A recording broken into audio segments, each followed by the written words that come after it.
જોવા અમને મળી રહ્યું છે કે પતરાઓ છે હવામાં ફંગોળાયા છે, શું સ્થિતિ બની હતી?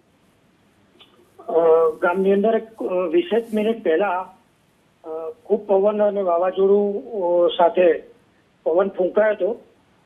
ગામના સ્થાનિકો ઘરની અંદર હતા એ સમયે, અને ગામના ખૂબ પતરાના જે મકાનો હતા ખૂબ હવામાં એટલા ફંગોળાયા છે કે દૂર દૂર સુધી ખેતરો સુધી આ પતરા ગયા છે, અને ગામમાં કેટલાના મકાનોમાં પાણી નમી પડ્યા છે અને ખૂબ આવા પ્રશ્નો બન્યા.